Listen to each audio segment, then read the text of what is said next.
Hi, good morning, everyone. Welcome to our Phillip Securities Research Morning Call. For today, we have a few stock counter results updates, as well as Phillip on the ground, and also our usual technical analysis, as well as our Singapore Weekly, and we also have Singapore Banking Monthly as well. So this slide is our disclaimer. Information provided is solely for education purposes and should not be considered as financial advice. So without further ado, I'll hand over time to Helena to get us started on Shopify results. Thanks.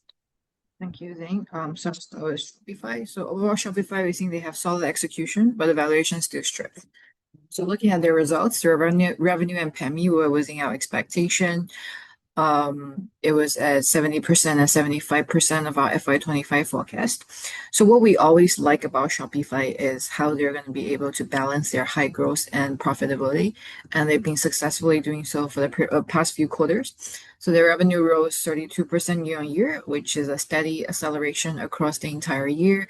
Mainly driven by the strong performance in merchant solutions, which grew 38%. This is actually a quarter where they have pretty heavy investment. Their capex actually increased 200% year on year because they're busy scaling their AI infrastructure. Also, they're trying to expand their Shopify payment internationally. But even so, they managed to maintain a pretty healthy operating margin and free cash flow margin. They've also managed to keep their operating expenses lower. It's now at 37% of the revenue compared to 39% in previous year, and they've guided an even lower one for the next quarter. This is pretty remarkable considering how they're scaling their GMV at pretty impressive speed right now. The GMV actually grew 32% year on year, so that really reflects they have pretty good tight cost control. The second good thing that we see is their ecosystem really acts like a flywheel. So right now we see two major highlights for their ecosystem. One is the payment system. One is something new called the agentic commerce. So the payment penetration, it now hits 65% of the GMV compared to 1 year ago, it was only 61%. Shop Pay up 67% year on year, which is driven by increased merchant adoption. So right now they're simultaneously laying the infrastructure for AI and agentic commerce. So what it actually means is it allows AI platform like ChatGPT, Microsoft Copilot to surface and transact with Shopify merchant products natively within the conversation. So in layman term, that means you can essentially just add everything in your ChatGPT recommendation in one cart and just check out directly. You don't have to go through a separate website. So this AI-driven traffic to Shopify store is already up 7x, and AI-attributed orders is already 11x since the beginning of the year. So these definitely strengthen Shopify's position in digital commerce. But also we have negative points. First is their gross margin compressed. It decreased 2.8 percentage point because of the mix shift towards the merchant solution, which carries a lower margin. Also their expansion of their payment, because payment itself is a pretty low margin business. And also they have expanded their PayPal partnership. They have a higher hosting and AI compute costs. So all these added temporary pressure on their margin. But management did emphasize that the compression is strategic rather than structural, especially because they're trying to expand the payment, which once it's expanded, it serves as an on-ramp for merchant to adopt other high margin products. So it's only temporary. Another shortcome that we see is their subscription solution, unlike merchant solution, is actually decelerating. It grew at 15% year on year. Monthly recurring revenue only grew 10% year on year, which is a moderate decelerate compared to last year. So the slowdown mainly reflects the headwind because last year their Plus plan price got increased, and now they're shifting back to 3 months free trials from the 1 month free trial. So that kind of lowers their near-term conversion, but it does improve their long-term merchant retention. So management expect that the year-on-year comparison to normalize by the middle of this year, of 2026, and once these trials and pricing effects to be fully left. In terms of guidance, they've guided next quarter revenue to increase by mid to high 20s. And they've guided gross profit to be low 20% year on year. Operating expenses, like I mentioned just now, they expected to further lowering down to 30 to 31% of the revenue. Within overall, they maintain pretty solid growth and profitability discipline, even with heavy investment in AI. Their ecosystem continues to deepen through payment and AI, but the margin pressure the softer subscription momentum, definitely a softer near-term leverage. And looking at their forward PE ratio right now, it's 113x. So that definitely appears very stretched compared to their peers like Amazon, which is only 34x. So that limit the upside despite its strong execution. In terms of valuation, we increased our FY25 and 26 PEMI by 5% and 6% respectively. To account for the improved cost discipline. We still maintain our recommendation of neutral with an increased target price of 155 US dollar. So that's all for Shopify. I'll move on to the next company, which is C Limited. Yes, so C Limited, we're seeing all-round growth in all its three segments. Revenue was in line with our expectation. PEMI underperformed because they're actually spending more on their logistics, fulfillment, and user engagement investment. So 9 months revenue and PEMI were at 75 and 60% of our estimate. We're still seeing very strong momentum in Shopee. Its revenue, GMV, gross order, all growing at very high value. They've also strengthened their monetization. Their ad take rate now increased 80 BPS again. And ad revenue was increasing at 70% year on year. Number of sellers using the ad also increasing at 25% year on year. And the average advertisement spending also increased by 40% year on year. They're also trying to strengthen their delivery platform. Right now, over 50% of the delivery is delivered through their SPX Express, which is notable cost and speed gains for them. Management indicated plan to further increase their ad take rate with a long-term goal of 4 to 5%. Also, their gaming was their best quarter in 4 years after a mild slowdown in the previous quarter. Booking rose 51% year on year, QAU, QPU all growing very fast. So the growth was fueled by continued success of Free Fire, and they have some high impact IP collaboration like Squid Game. But however, these IP events are likely one-off because management, they've maintained their FY25 guidance for the booking growth. It's still going to be above 30%. We're also seeing potential rising credit risk for their money, which is their financial arm. So money was actually continuing very strong expansion, but one of the reasons that they're expanding really a lot right now is they're moving from their previous pretty selective approach to now all users can apply, which means now you don't need to have any transaction history. You can straight away apply for Pay Later. So that itself add over 5 million first-time borrowers for them. But however, it definitely introduced the possibility of higher credit risk over time as the new borrowers, they remain untested, especially during economic downturn. But for now, their portfolio quality remains pretty stable. Their 90-day NPL ratio is 1.1%, which is considered very, very low for a financial arm. Another shortcoming that we see is they have pretty elevated spending on sales and marketing. E-commerce margin remains volatile, even though they're trying to increase their ad take rate and all, because they're really intensifying investment in their logistics, fulfillment, and higher shipping subsidies. Also, some user engagement program like the Shopee VIP membership. So if you take a look at their adjusted EBITDA margin, it actually contracted sequentially. It's 4.9% compared to last quarter, it was 6.8%. It marked the second consecutive quarter of 30% year-on-year growth in their sales and marketing expense. So such elevated spending will definitely continue to weigh in on their near-term profitability. In terms of guidance, they've guided gaming, like I mentioned just now, to continue to grow above 30% year-on-year for FY25. For Shopee, they expected GMV growth to be above 25%. We think overall, to take out the fundamentals, it's pretty solid. All three segments are posting high growth rate. Shopee continues to outperform its peers. Right now, it holds around 55% of the regional e-commerce market share compared to 48% just last year. And it's supported by its very efficient logistics scale and their ad monetization edge. Their gaming is rebounding. Their financial arm is expanding its loan book as well. So all of these add to the growth story. But however, we're still a little bit cautious about the elevated sales and marketing spend and also potential rising of their credit exposure. In terms of valuation, we've raised our FY25 and 26 revenue to reflect the improved growth in all three segments. We've also increased our sales and marketing expense by 5% to account for the elevated investment. So overall, we upgrade our recommendation from neutral to buy, largely due to their recent share price movement.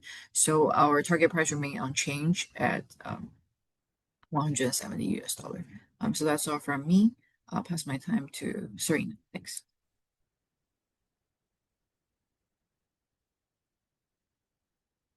Hi, good morning, everyone. I'll present AppLovin third quarter result. Next slide, please. Yeah, thanks. So the third quarter revenue actually was slightly below our expectation, but the overall advertising business for AppLovin still remained quite robust in the third quarter. The revenue actually up 68% to 1.4 billion. This is actually driven primarily from their core gaming business. So the adjusted EBITDA actually surged 78% year-on-year in the third quarter, and it's driven by their improvement in the AI recommendation engine and also their continued cost optimization effort. We actually also see AppLovin profitability currently outpace revenue growth. The net income actually jumped 93% year-on-year to $836 million, and this is driven by strong revenue growth in the gaming business segment, and also they improved the margin, which is actually up from 52% to 59% at the moment. And besides a better operating efficiency, the result also benefit from a 16% year-on-year decline in expenses. So we actually do believe the faster profit growth actually reflect a stronger ad performance. It's driven by the AppLovin AI power recommendation engine, which is Axon. It actually helps to improve the return for the investor because of the better ad efficiency, and because AppLovin revenue actually scale because they're under a success fee model basis. So which means like that if there's more conversion and all, there's much more size to grow their revenue. So this ad performance gain actually will lead to a higher revenue with the minimal increase in cost. And in terms of the outlook, AppLovin actually issued a total revenue range of between $1.57 billion to $1.6 billion for the fourth quarter, and it actually implies a sequential growth rate of about 12 to 14%. And they also guided adjusted EBITDA in the range of 1.29 billion to 1.32 billion. They also target adjusted EBITDA margin of 82 to 83%. So moving forward, we actually do believe that the core gaming segment will still be the revenue drivers in near term, but we do expect some incremental revenue growth from the e-commerce expansion, and also the referral-only self-service platform, which they launched in 1st of October, and they're actually expecting there will be upcoming global public launches in financial year 26. So even though this business vertical is still very new and it takes some time to actually scale it, AppLovin currently see an ad spend from the self-service advertiser actually growing about 50% week-over-week basis. We also think that the continuation of model enhancement and also Gen AI integration tools will actually help to speed up the advertiser onboarding and campaign setup, which will also contribute faster to the revenue growth. As for the SEC investigation, we are still closely following the development, but so far there's not much update from the SEC side because of the US government shutdown.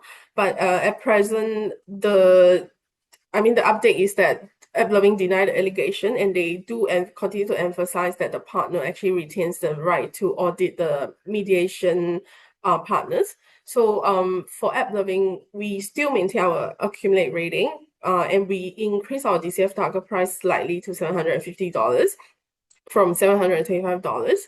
Because we raised our financial year 25 PATMI forecast by around 15% because of their lower than expected operating expenses. Especially currently, they're very strategic about putting the cost to acquire new clients through the pay marketing. So this is why I believe AppLovin ad business will continue to show the strong revenue growth because of a few reasons. The first one is the expansion to the e-commerce vertical, and the second thing is that we still see some strength in gaming segment, and the third thing is they'll continue to enhance their AI model, which is Axon, which will help with their ad efficiency.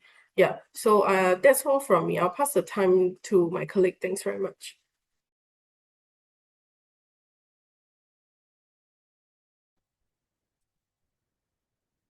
Hello, good morning, everyone. So we prepare Phillip on the ground for Palante Technologies. So we don't cover this counter, so there's no rating. But they released their third quarter 25 results recently.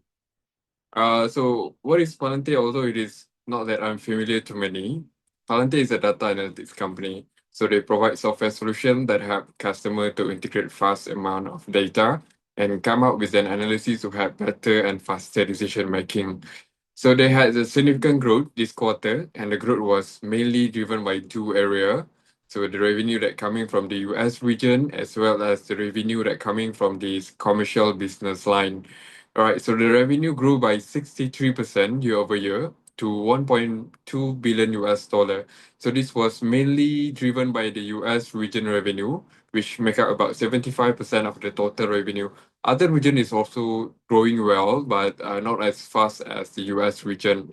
So the US commercial segment revenue was up 120% year over year to 400 million US dollar, which is now about 34% of the revenue. But this number used to be smaller in terms of percentage to revenue.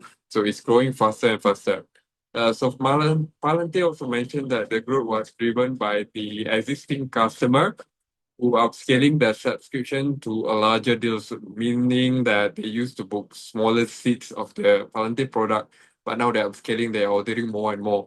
So, and as well, the number of customer also grew at the same quarter at 45% year over year from the same quarter last year. Financial wise, the highlight is on the operating margin. You see on the chart on the right side, right, which you see that the operating margin expanded to 23%, which was up by 17 percentage point from it was the same quarter last year ago. So we believe this is, although it's quite obvious, was contributed by the top line, the revenue, which grew about 63%, while the operating margin expenses growth is quite stagnant at 25% year over year. So they enjoy that cost control benefit coming from that. So finally, its net income was up 200% year over year. So we continue to see healthy growth from their backlog, which is the demand coming from the enterprises. The total contract value was up 151% year over year, while the growth driver, going into more specific, the US commercial segment revenue contract value was up 200% year over year in the same quarter.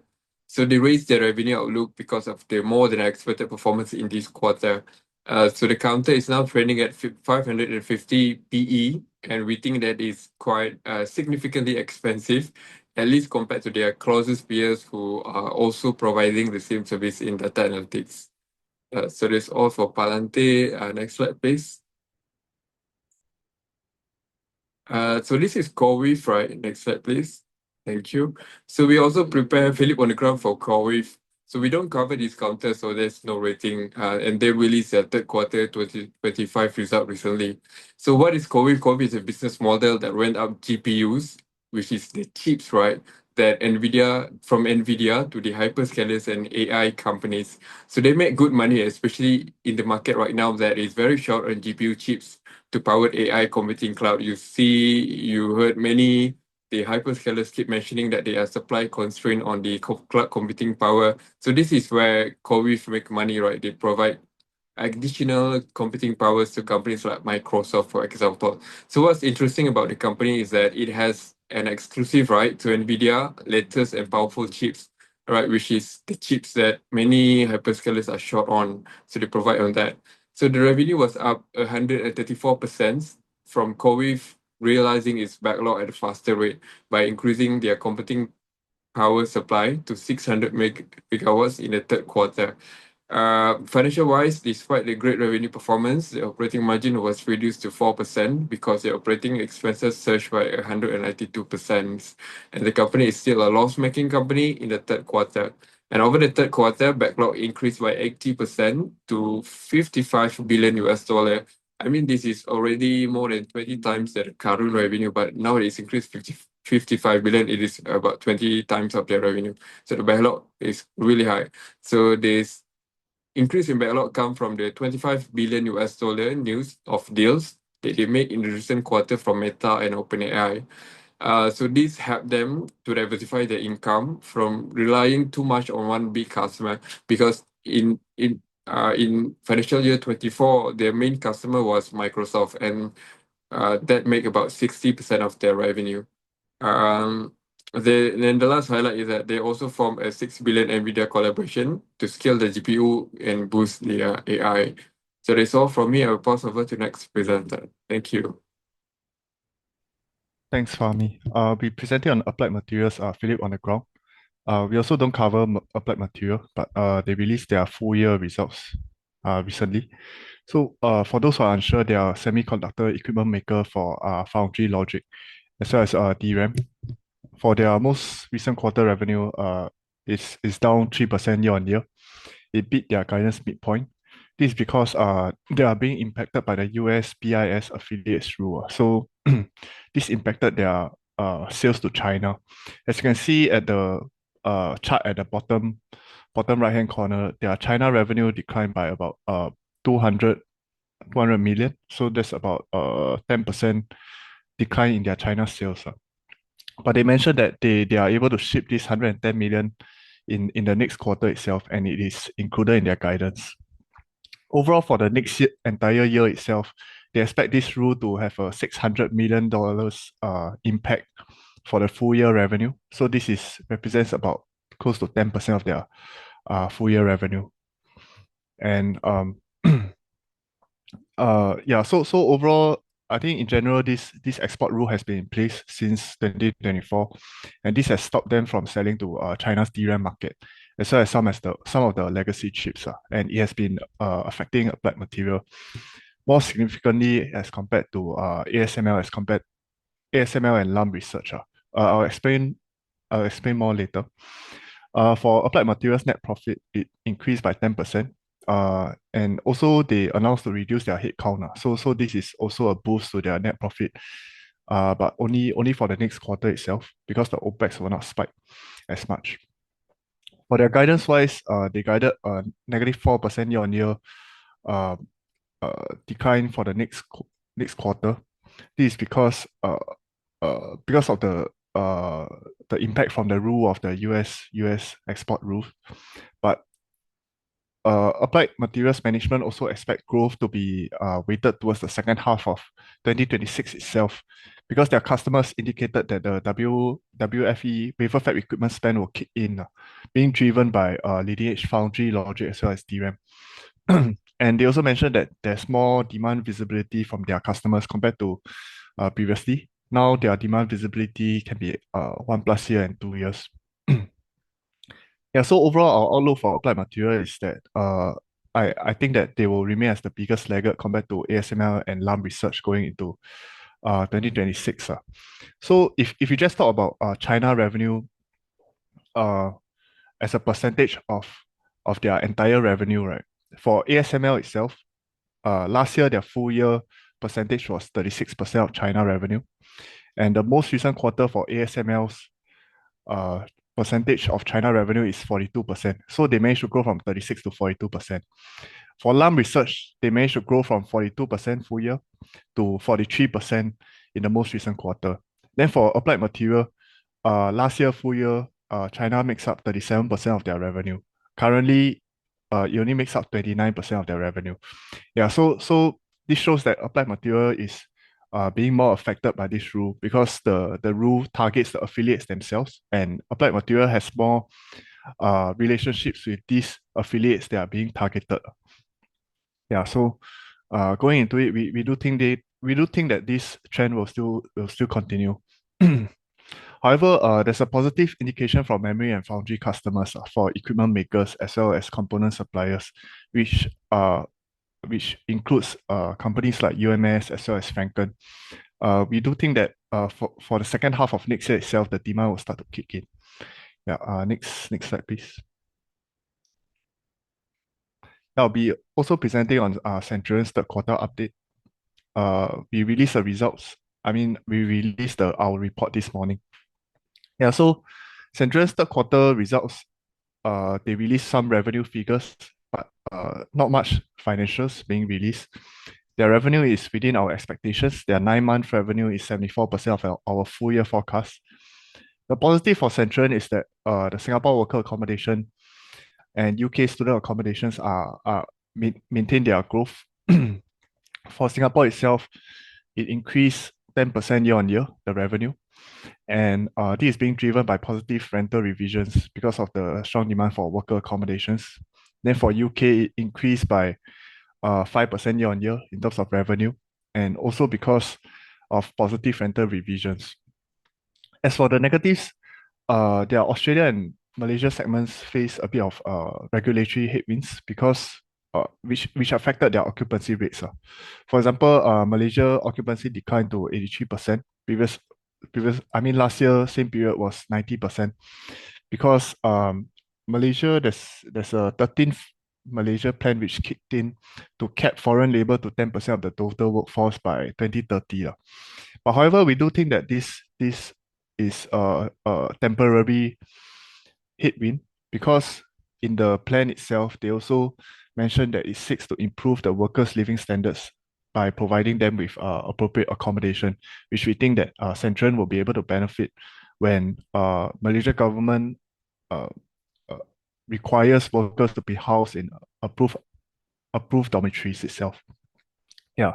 As for Australia, their occupancy also dipped because of student visa cap, but this student visa cap was recently raised by 9% in August. Yeah, so we also think that it's a temporary headwind. Overall, a positive for Centurion is that they mention a lot of asset expansion pipeline, which becomes a lot more visible for shareholders. For example, in the table at the bottom itself, they enter into a fee-based management contract of Jurong Island dormitories. So even though currently it is still immaterial, but we do think that this segment will be able to yield higher margins. And we think that more of such contracts will come. Sorry for the background noise. Some fighter jets flying past. Then for 2027 itself, a significant development is that the Melbourne PBSA will come out, and this will directly contribute to an increase of 67% of Australia capacity.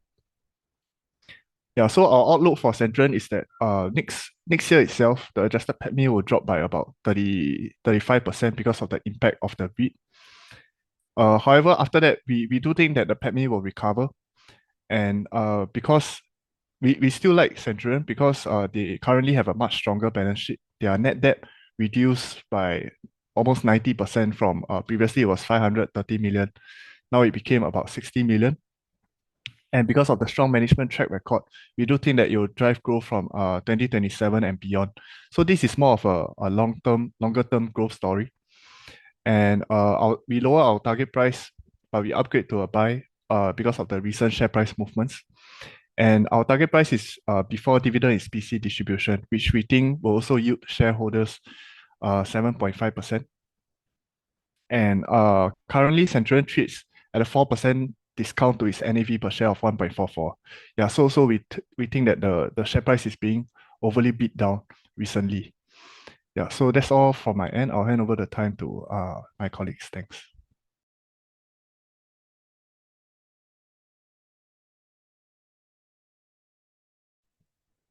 Okay, thanks, Iqbal. Yep. So I'll take on the Singapore banks. I think I saw one question, I guess, asking about the banking sector. So I think this will more than cover I think all the questions you have asked when I go through the banking monthly. Yeah, so the title is dividends and provisions are the differentiators for the three banks. Now moving on to a brief summary of the three banks' results. As you can see, right, it really is all about the provisions, right? If you look at the first red box here, you can see that UOB's provisions spiked up more than 3x, and this is from their preemptive GP that they set aside. But not only that, we also believe that they're trying to boost their NPA coverage. If you look in comparison to the other two banks, DBS and OCBC is actually quite lagging behind. Their current NPA coverage after this boost higher provisions and GPs is only at 100%. Whereas if you look at DBS and OCBC, it's like 130% and 160%, respectively. So I guess it's about time that they actually did this increase in provisions. So it was unexpected, but the amount especially. But I guess when you look at their NPA coverage, you can understand why they did it. Apart from that, you look at the net profits wise, it was all relatively stable, right? Except for, of course, UOB, which crashed because of that increase in provisions. Net interest income has also continued to decline from the decline in margins, as the rates have continued to decline, but it's sort of offset by the fee income. Only UOB lagged behind. The reason, they didn't really give a reason, but what we believe is that at least carrying on from the last quarter's results was that their customers firstly are a bit more prudent, so they are holding back a bit instead of putting it into investment products. And secondly, also they did have a bit more expense in terms of the card expenses, especially in their Thailand division. Yeah. Dividend yields are still healthy, right? UOB's dividend yield is higher because of the correction in their share price because of their not so positive earnings results. OCBC's is still roughly the same, and DBS dipped slightly, but still quite healthy at 5.5% because of how well their share prices perform. But why we say that dividends is the differentiator is because DBS's all the three banks' dividend policies are very different. So DBS has the strongest and I guess the clearest dividend policy. They are able to actually give you a guidance all the way until end of FY27. Right, so they're giving you more capital returns, they're giving you ordinary step up as well. And the most important point that it's the biggest differentiator from all three banks is that they are giving a guidance for absolute dividend per share. As compared to the rest, it's more of a 50% payout ratio. So, it really depends on how well their earnings do. For UOB's dividends, it's a bit of positive news is that they're adding back their 615 preemptive general provisions when you to calculate their dividend payout ratio, right? So it won't be as badly affected as if they don't add this back in. That's why we have a dividend yield of 6.1% for UOB. Yeah. Now moving on to the next slide, we'll be looking at the interest rates. So interest rates wise, it fell by 11 basis points month-on-month, and it reached 1.39%. So this is the lowest that we have seen it since August 2022. Year-on-year wise, it also fell by 206 basis points. We believe that this continued surge in capital inflows, with Singapore remaining this safe haven, have driven the interest rates to be lower quite sharply. And we expect that it will continue declining as Fed rate cuts are coming in as well. Hong Kong interest rates have continued to recover. In October, it rose by 26 basis points month-on-month to 3.58%, so almost back to before the crash. And year-on-year it's up 78, but year-on-year is still down by 70 basis points. Now moving on to the next slide, we'll be looking at loans growth. So loans growth, I guess one of the positives of lower interest rate environment is that loans will perform better, and we are seeing it come true. So we are seeing that September loans growth actually improve even further, continue to improve from the previous months. We reached 6.8% growth year-on-year. And year to date is also very healthy. It's above the mid-single digit that the banks are still guiding for. It's up currently year to date, 2025 is up 5.7%. It's quite broad-based, the loans growth, is coming from both the business loans and consumer loans. And especially in the loans to the manufacturing segment, it's very healthy at around 28% year-on-year. Housing loans are still relatively stable at 4.6%.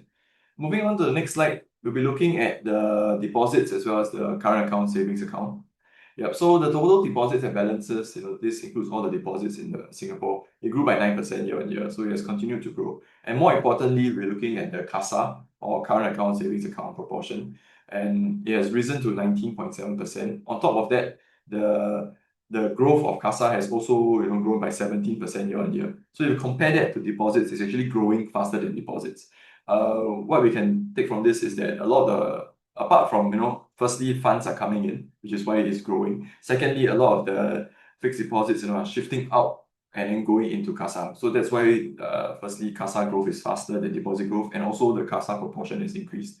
And why we why we highlight this point about CASA growth and CASA ratio is because current account, savings account is the lowest funding cost for any bank, and especially more so for Singapore banks because they depend heavily on their deposits base. So the higher the CASA ratio, it means that the funding cost is actually lower for the banks, and that will sort of help to stop or slow down the margin compression that we are seeing the banks face because of the lower interest rate environment.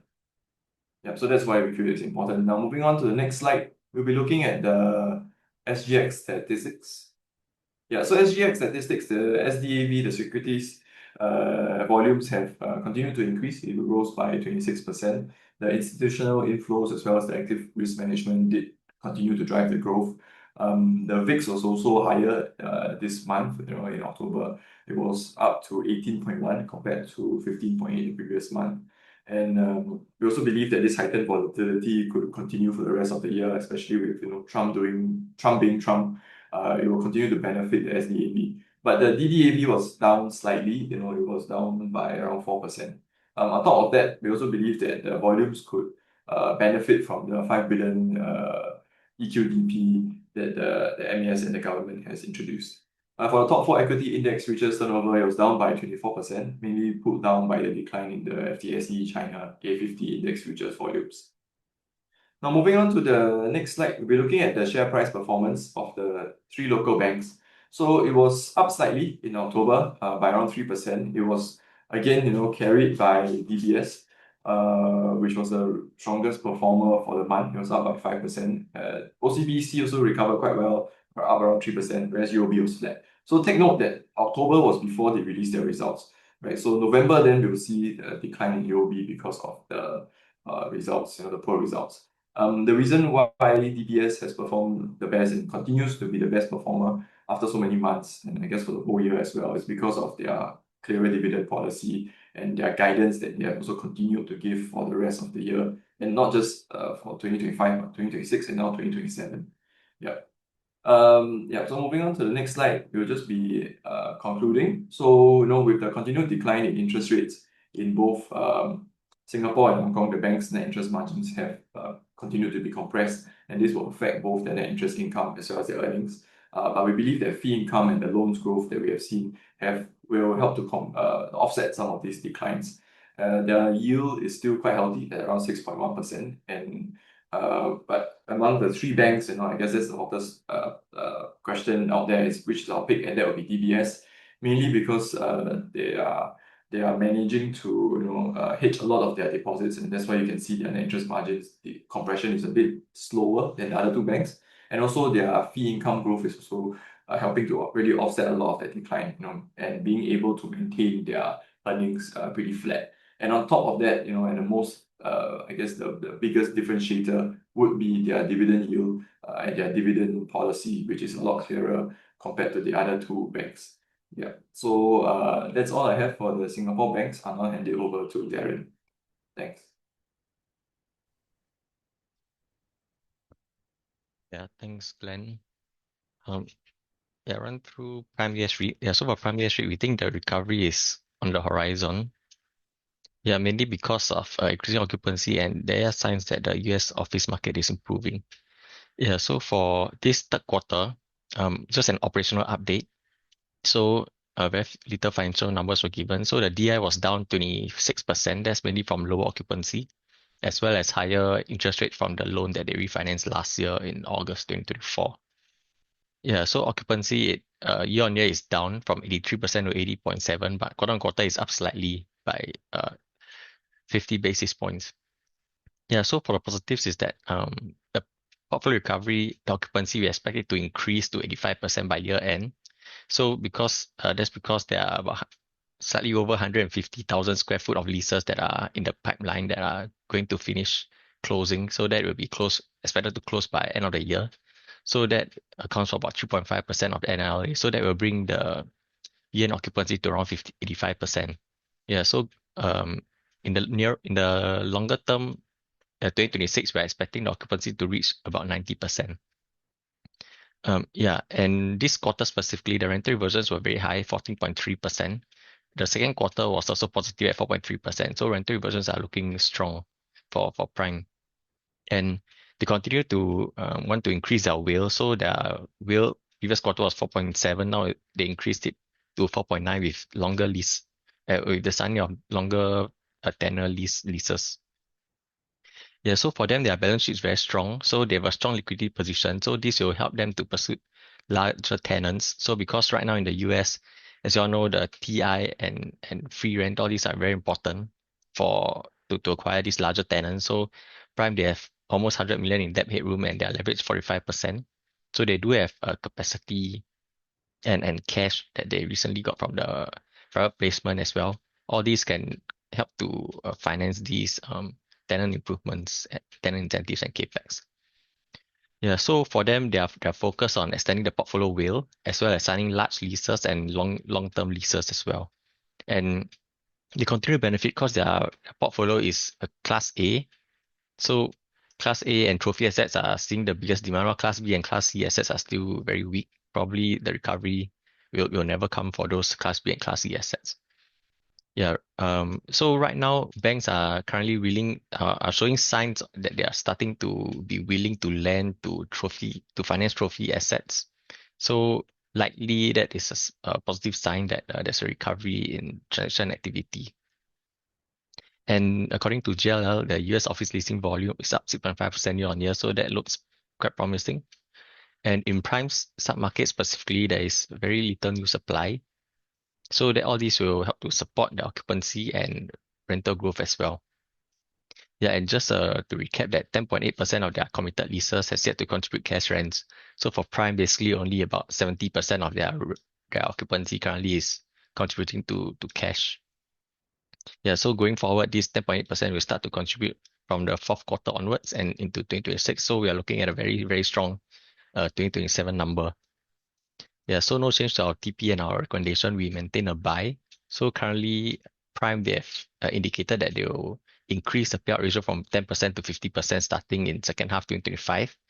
So that will bring the FY25 dividend yield to about 3.1%. So going forward, they will indicate that they'll maintain at least a 50% payout ratio from second half 2025.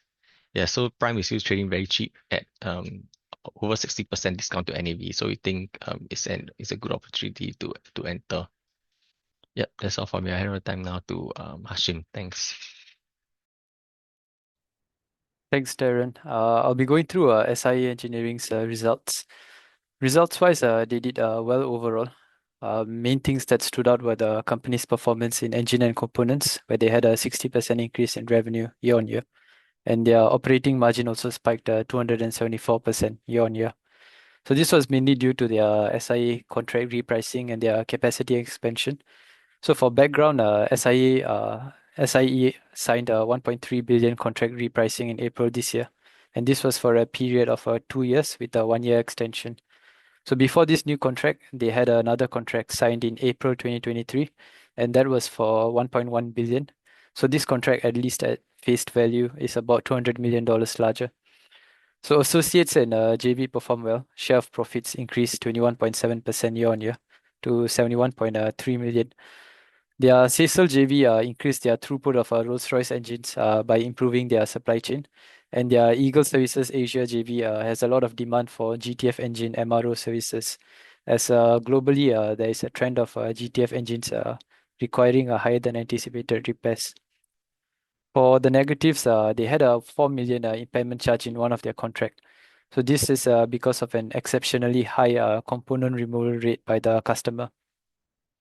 So this exceeded SIE's projections and cost buffers, and the company front-loaded this cost to reflect maximum potential loss over the remaining life of the contract. They've also been expanding operations in their subsidiaries, which have led to a gestation cost of about 8.1 million, and it's expected to weigh on earnings till FY27. Our outlook for SIE is that there will be robust MRO demand because of the delays in new fleet delivery.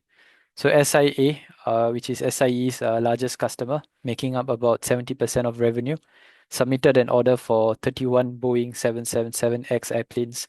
The expected delivery was 2021, but now it's delayed to 2027. And with more delays, we do believe that MRO demand will continue to be strong.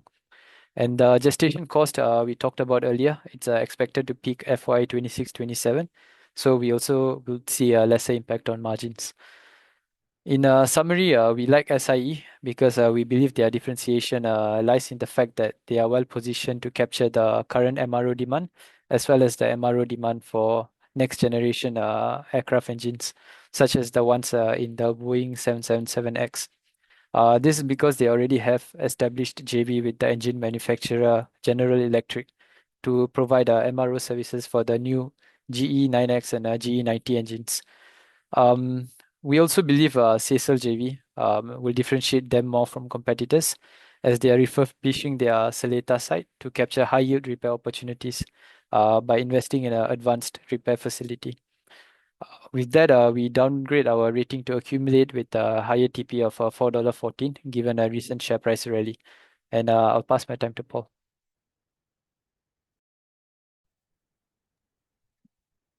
Thanks, Hashim. Thanks, Hashim. I think, sorry. Go to the technicals, yeah. So looking at S&P 500 last week, you can see a bit of weakness currently with a bit of a lower high formed in the middle of last week, following a rebound from the 50 SME level, which is the green line with green moving average we see in the chart, as well as the uptrend channel, the key uptrend channel that has been forming since beginning of August this year. And then towards the end of the week, there's another retest of this uptrend channel support again. So I think this level is quite important to hold at 6,650 around there. If not, we could see some possible further weakness to retest the next key support level, which is around 6,555 level, which is the horizontal support level formed in September, as well as the blue line in the chart, which is the 100-day SMA. So overall, for now, resistance likely to be at 6,750 to 6,830, and support is likely to be at 6,480 to 6,570 area. Yeah, so with that, I'll hand over time to Paul to go through ST Engineering results. Yeah, thanks, Zain. So for ST Engineering, the highlight was actually the non-cash impairment, 600 million, but I think there's some positives to it. Yeah, next slide. So for ST Engineering, it was an update, so they don't really give much data in terms of earnings. It was largely revenue, and the revenue that did well was commercial aerospace. I think similar to what Hashim said, I think you're getting very strong MRO demand, and especially for ST Engineering because they expanded capacity. So that was the positive. The negative was the iDirect 617 million impairment. So just to give you a bit of backdrop, what happened? So iDirect is actually ground equipment for satellite. So if let's say you launch an EMASAT satellite, they will provide the ground equipment for ships, vessels, airlines, and so forth. But the big problem now is SpaceX. Of course, what's it called? So they launched a huge number of satellites. I think 2,000 plus recently, and those satellites, the new satellites have capacity of 10 times. The name is called Starlink, and that's the name of the service. Just slip my mind. So because of that, it's going to be very hard to compete with their LEO satellites, especially they're cheaper. And also, Starlink system is that their ground system is all integrated. They don't use external parties, so very hard for iDirect to play. So they made this impairment. The positive part of this impairment is that this will reduce 50 million in terms of their amortization and other costs per year. So it actually help improve the earnings in the future periods. So in terms of our recommendation, we still maintain neutral. We still like the stock, just that the near-term valuations is steep at 31 times PE. In terms of the outlook, the order book is still very robust. To give you a flavor, if you look at new orders, the red bar in the middle, you notice that new orders, although these numbers can be volatile, but the new orders in the third quarter will jump 126% to almost 5 billion. In the results, they also announced, I think because of the write-offs, they announced special dividend, partly because they did sell two assets, Lee Boy and also the Caplink. So because of that, they got some proceeds and then they announced special dividend. They also continued with the interim dividend and they are raising their final dividend to 6 cents. I think the dividend yield now is probably around 3% or so. One final point is that they are disposing of the loss-making iDirect, but it removes an earnings and cash flow drag because this was a loss-making entity. So in general, the outlook is still positive. Just that we are just a bit more cautious on the valuations in the near term. Next slide. Move on to Singtel, first half results. So for our key thesis is that used to be Bati was the highlight, the entity that keeps on growing and giving. We'll explain why, but then now we're starting to see other divisions start to grow. Next slide. So the first half was generally within expectations, revenue, PATMI, all within our 50% range. The main positive is the spike in Bharti Airtel earnings, which is the second largest operator in India, mobile operator. So you look on the table on the left, in the red bar, you'll notice Bharti earnings jump 80%. And that's driven by higher ARPU and higher subscribers. Then the other positive is that we also start to see other divisions grow strongly, which is AIS, the Thai operator, up earnings 41%. In part, there was a bit of anomaly, even because they had lower depreciation because they switched, their spectrum fees came down very low because they rebid on their own. A bit of technicalities here, but there was also a lower spectrum fee. But even if you exclude that, they're probably growing at high teens. Because the ARPU or selling price is up 5% if you look at the table on the left. And NCS is also starting to grow. If you exclude the one-offs and FX, they're up about 20%. The negative is actually Singapore, which we probably elaborate more when we talk about Starhub. But the mobile competition in Singapore continues to be intense. So if you look on the left, Singtel, the EBITDA is actually down 3%. Mobile revenue is down about 10%. So we maintain our accumulated recommendation and forecast. We raise our target price because a higher mark to market of the valuations. So the valuations for Singtel, 2/3 of it is all these the associates which are listed, like Bharti is listed in India, not Optus, Telcom, AIS. So these are listed, and then we use mark to market. So these are higher. So in terms of the growth outlook, so for us is that the growth has expanded from Bharti only to Thailand to NCS. So apart from the growth that in earnings, because the underlying net profit rose about 14%, they continue to pay so-called special dividends. They call it value realization dividend. I don't know who made this, why they made this, but so they're going to pay this so-called VRD or special dividends because they still have Gulf development. They have 2 billion stake here, and they have Bharti Airtel, about 4 billion that they can sell. So it's the gift that keeps on giving because Bharti Airtel give high earnings and also give special dividend because they can sell a stake. And Singtel just started their share buyback, if you notice, at the current price level. So the outlook is still positive, and the next one to watch out for is the data centers. But that will be probably early next year, probably end of calendar year next year, where you will see the earnings come in. And then they will start to move on to GPU as the service for sovereign, for governments, which I think the demand is all filled up, especially from Singapore or agencies and so forth. Next slide. Okay, this slide is just an update. I won't run through, but I'll just quickly give a brief top line, just a major narrative. So for Singapore, it's still weak. Mobile competition. Optus is actually doing well. I think mobile price repair is doing well. Just that they could incur more costs because after the 000 outage, if you recall in September, there was this all over the news. There was outage. People call like 911 or their equivalent to 999 and cannot get access, and there was tragically some deaths. So they will have to add more call center headcount and other costs, bringing back the cost into Australia. Digital Infra is basically the data center. There'll be a new data center coming in early next year, but you take time to ramp it up. So you take 1 year, so maybe end of 2026, the earnings will start to come in. And this is huge, like 60 megawatt. It will double the data center earnings. Of course, Bharti is still doing well, and like we mentioned, asset monetization is underway and they're doing share buyback. So the other talking point which was asked is, of course, rumors of Singtel buying the data centers from STT. So they did not say that the rumors were not true. They say that discussions are underway and they are part of a consortium. Most likely they'll buy it as an associate stake. I mean, they won't take on the balance sheet. But again, nothing much they can comment on. They just say that it's under discussions. Next slide. I'll move on to Starhub. So the title Still Munching Popcorn. If you recall, in the second quarter, ours was munch popcorn and watch the mobile fight. So now it's still munching popcorn. Anyway, next slide. Okay, the results was within expectations, but mainly because they included 6 million other income, which is a one-off into their earnings. So we since they left it there, we just leave it there. No? We won't. But actually, if we remove that, the earnings will probably drop about 16 to 17%.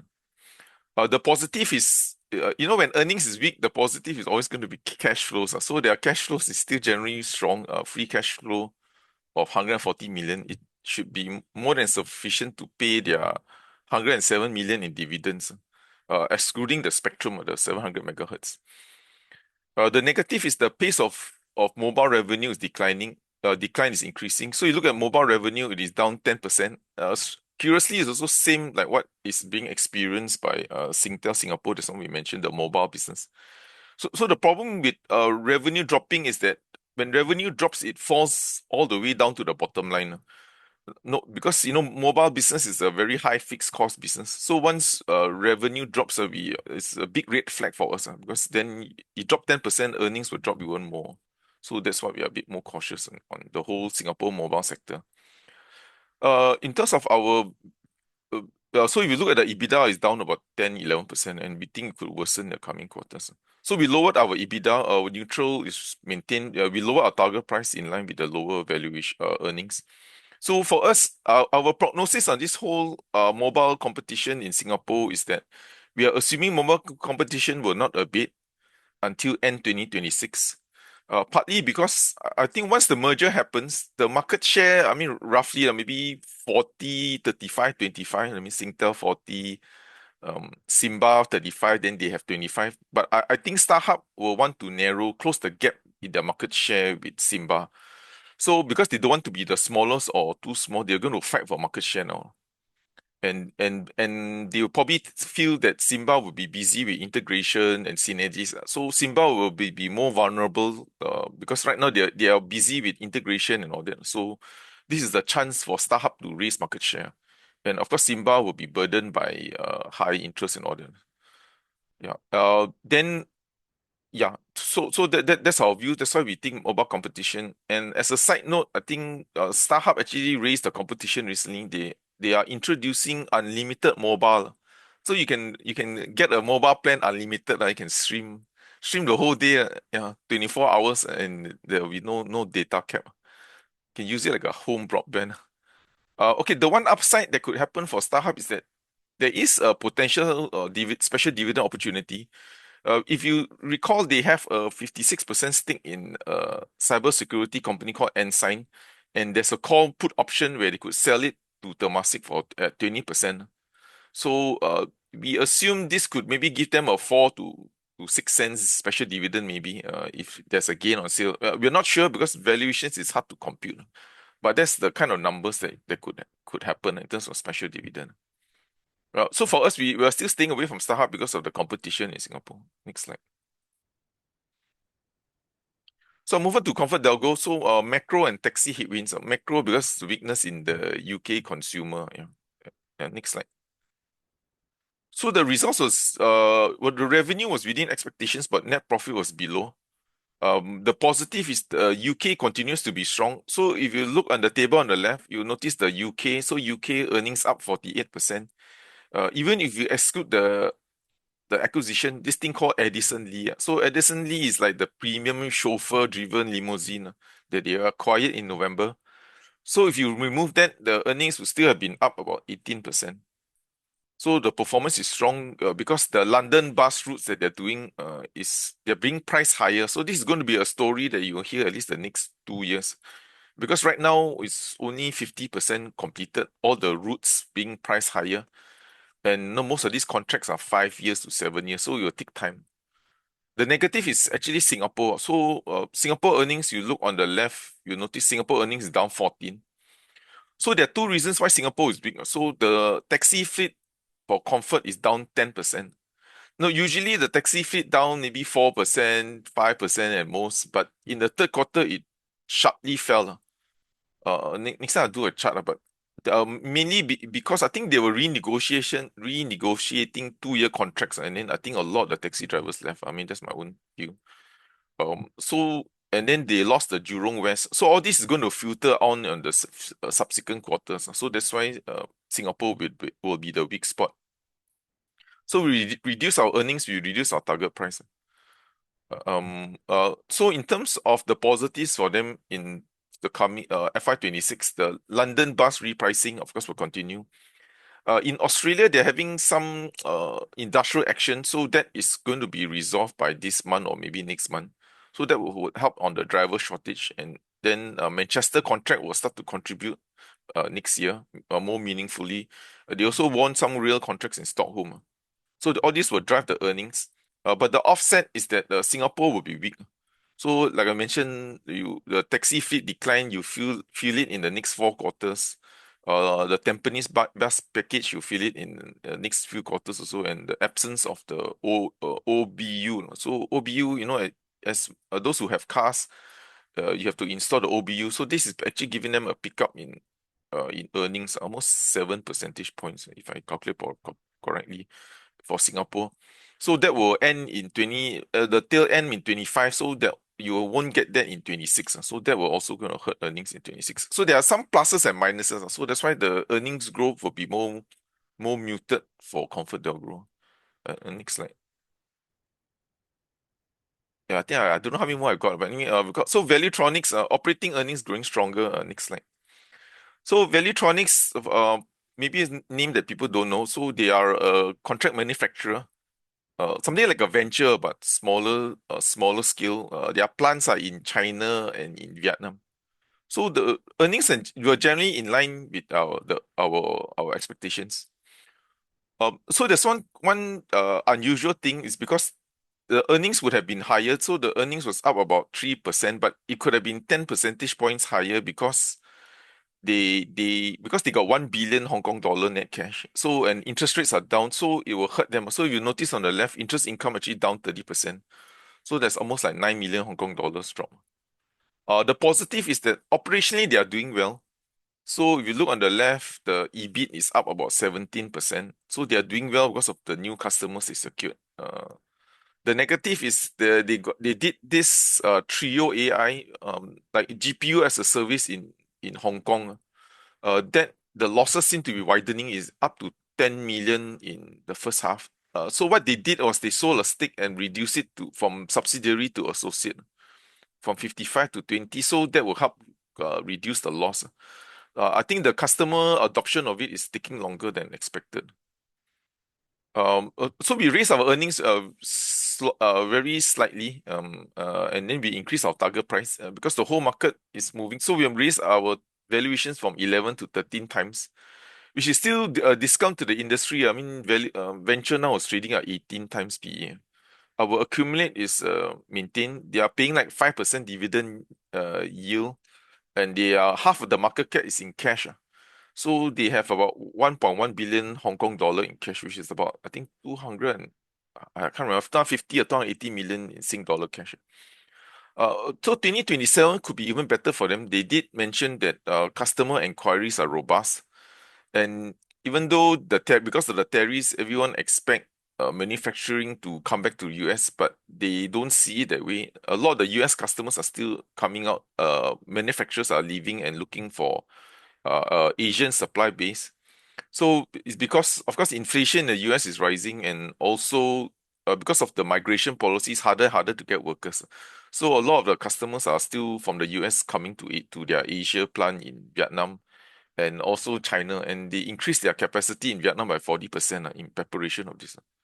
Next slide. So for venture, I think more time needed for the recovery. So next slide.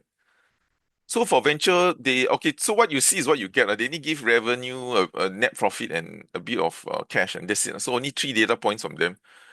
as usual. So the earnings and PAT was within our expectations. So earnings was down about 8%, and we think it will remain weak for the fourth quarter.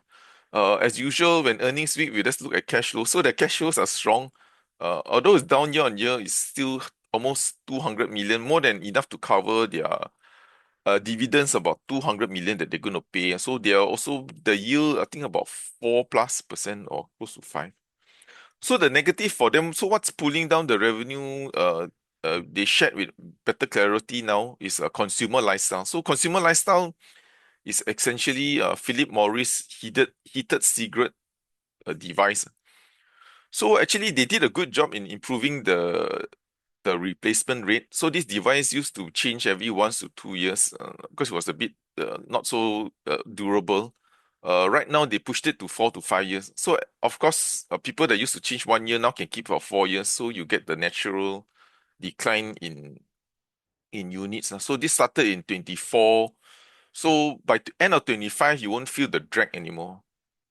We lower our earnings just marginally. Sometimes I'm not sure why we won't do 1%, but target price is raised as we move our valuations to 2026, and we increase the PE to 15 times. So the outlook is still going to be soft. I think any recovery is probably only going to see in second half of 26. They did guide that network connection is coming up. Our guess is this could be a Broadcom network product for data centers. And the Philip Morris, they could also be launching a new product. So that will help in the second half. They also mentioned that because of the tariffs, Singapore is now becoming an attractive place to manufacture because our tariffs is only 10%. So that was, I guess, the one interesting supply chain data point. Next slide. Yeah, okay, no more for me. Okay, I move on to our weekly. Next slide. So for our weekly, not much data from Singapore, and of course, US, there's no data or important data like this.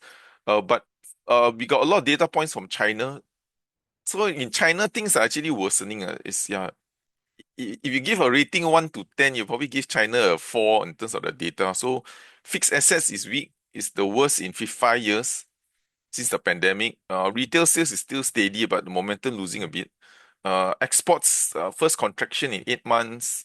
Loans is a record low in growth rate, which is still respectable 6%, but in terms of injection of liquidity, the absolute amount, it's still one of the weakest. So there's not much liquidity going to the economy, or less liquidity, I mean. And property market still in the doldrums. I mean, it's like down 20%, space sold, residential. Residential completion also down 30%, which is not good. I mean, when construction is down, then like we mentioned before, you will hurt upstream, building materials, steel, then downstream furniture, retail spend, and so forth. Next slide. So in terms of tactical view, Darren did our morning note weekly strategy. So mine is just some reading of what are all the data points showing. So of course, China is still data. Most of the data points are weakening in China. You're talking about liquidity, investments, residential property, exports. Probably a lot more, but I don't go through the whole database. So in terms of corporate results, the telco is actually doing well. Surprisingly, I mean, not like everyone start to use more phones, but there is pricing power coming back for telcos. Like Indonesia, Thailand, Australia, but Singapore and Indonesia is weak. Electronics is sluggish, but the trend to outsource into Asia is still happening, like we mentioned, for at least for Valuetronics and even venture. For air transportation, like what Hashim mentioned too, MRO is still strong. So aircraft deliveries continue to delay worse than pre-pandemic. So the planes, you need to last longer. And the planes, because they last longer, you need to upgrade it more. It's not a simple maintenance because you know that you need to extend the life, and these planes are older. So you have to do major retrofit. So this is benefiting like SIA Engineering, STE Engineering. Defense is robust, like we mentioned. And ST Engineering is doing well in export sales is also because a lot of the European defense contractors' capacity all constrained.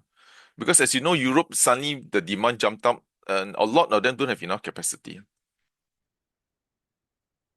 I'll move on to CH, China, CH is, but I think Bloomberg use CH. Yeah, okay.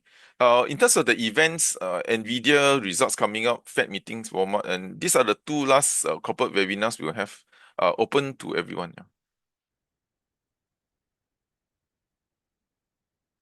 Yeah, keep using CH. Yeah, well, anyway, if you can see from here, the fixed asset investments continue to decelerate. If you notice here, there's a sharp contraction in fixed asset investment.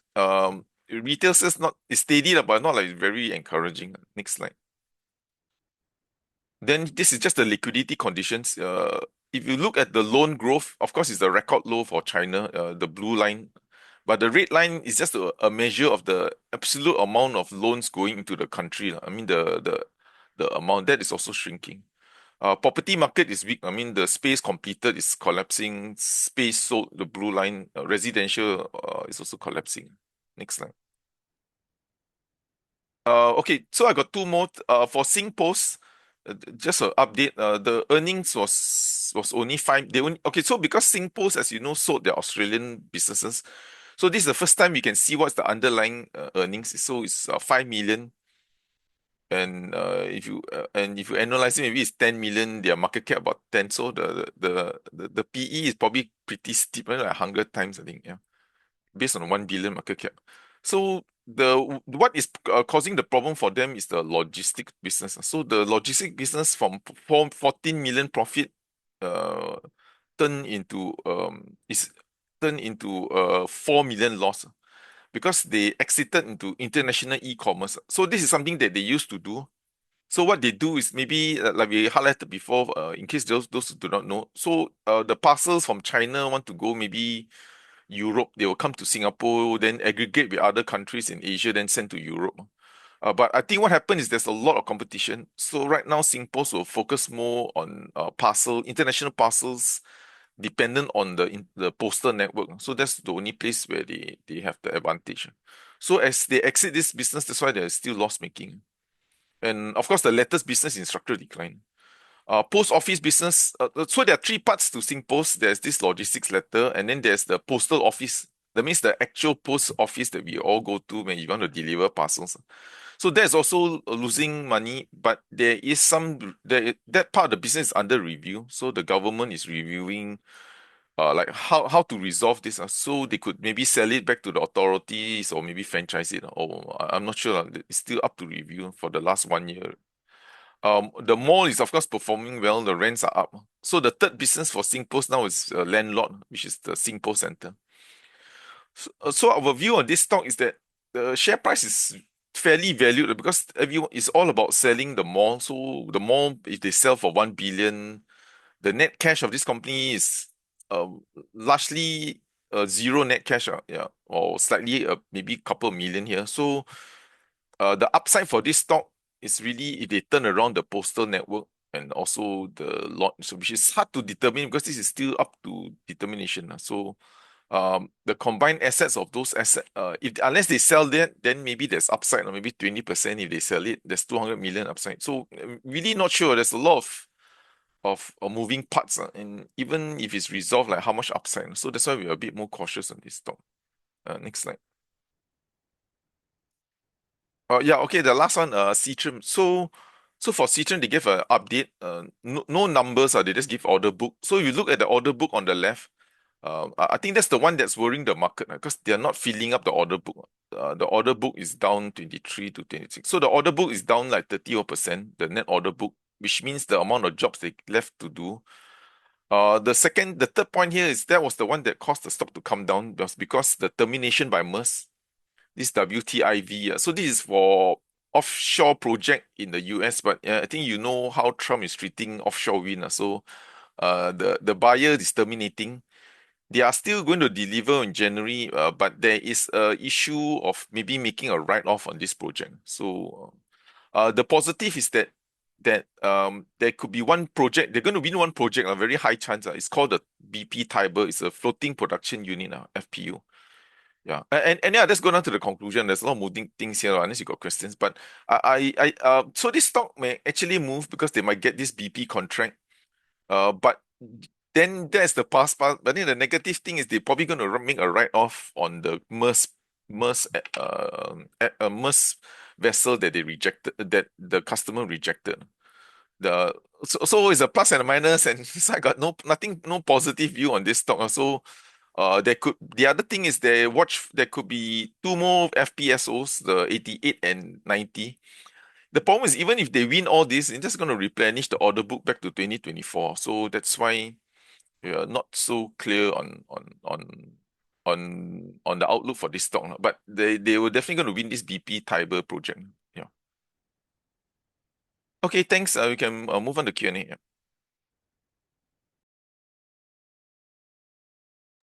Yeah, let me take some of the questions. Sorry, I just upstairs decided to do drilling now, so apologies if there's any loud noises.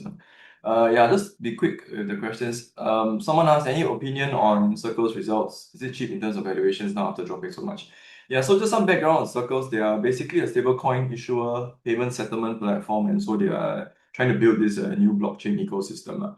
So in short, if you look at short term, the reason why it has dropped so much maybe is really because of the interest. So their earnings are really heavily dependent on they hold a lot of their interest on their reserves. So that's why earnings took quite a big hit from the lower interest rate environment. But if you look at longer term wise, then you could see some upside if, let's say, the USDC or the ARC becomes this major infrastructure in global payments.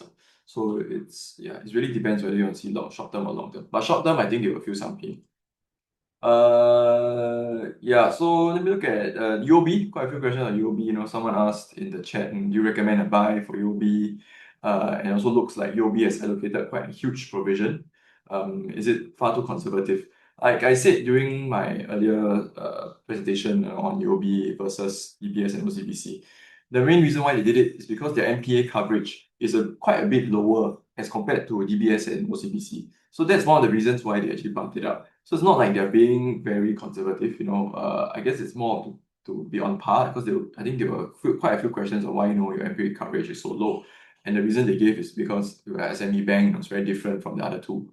So that's the reason. So they did bump it up a bit. The amount, I guess, was a little bit, maybe a bit too conservative. They could have done it progressively instead of just one lump sum like that.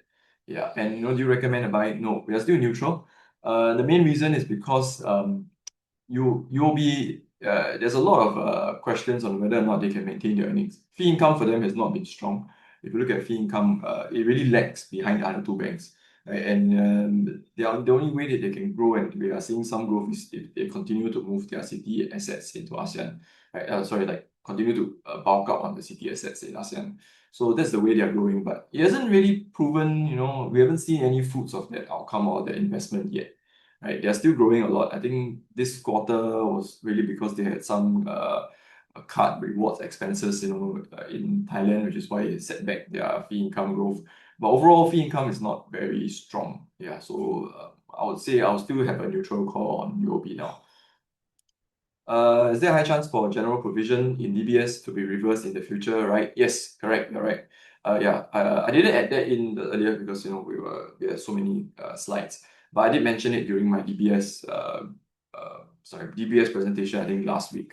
So yes, they have 2.5 billion of management overlay, or excess GP, as they call it.